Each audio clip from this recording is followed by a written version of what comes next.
Right, so we've got another one of these Victron MPPT RS 450s in. Apparently this one's got the 200 error as well, so we'll take it apart, see what we can find with it. So when we apply power to it, this is what we get. Usual. Top off, with 5 million screws to take out now. That's the problem with these damn things, is there's so many screws, it's ridiculous. 5,000 screws later, the board's out. Right, so a bit of diagnosis here, look. So this side's your negative side, side's your positive side. Basically you've got all of these, there's loads of IGBTs and stuff, but down here is usually where it all goes wrong.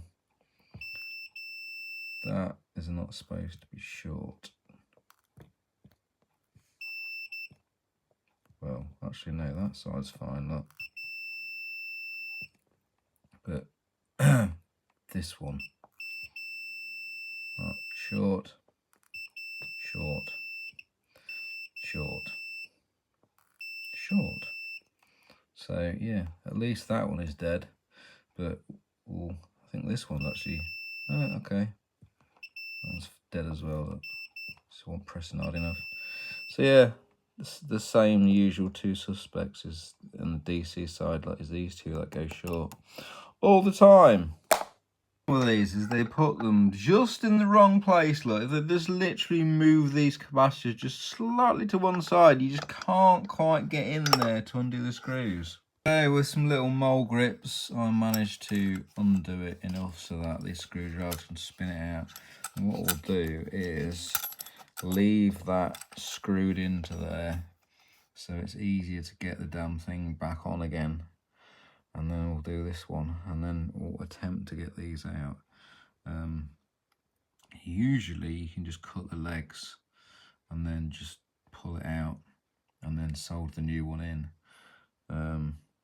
Because I say, what I did last time I did these was I took these capacitors out and then took that out, and it's just a major faff. So I can do it where it's all in together. It's vastly easier of a job.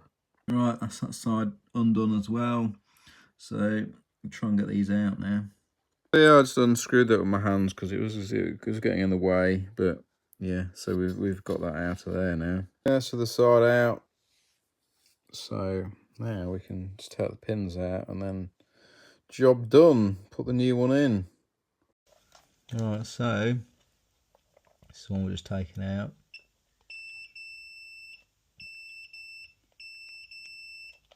Shorted together, look, everything. Shorted everything else.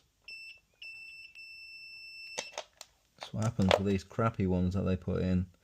So we've basically sourced some better ones, some that are more equal to the ones that they used to fit before the COVID shortage happened, and they started fitting the dodgy ones, which are these. That's those taken out. Definitely the method to use, because otherwise it just ends up pulling the bloody wires through the board. That's soldered. Just got to get these things on the other side done now. Just testing, and yeah, that's not beeping, so we're all good. So those two are ground anyway, so hey, boom. That is those clamped on there. A bit of a pig to get to do up, but yeah, you can do it if you faff around. So yeah, right, we'll put it back in its case and we can test it. Back in the housing, just gonna plug her in, put the top on, and see that it's working. Right, so got power batteries here plugged in. Let's see if our error has gone.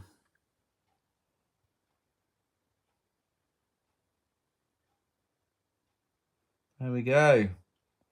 Another successful repair. So if you've got one of these Victron Energies things, we can get it sorted for you.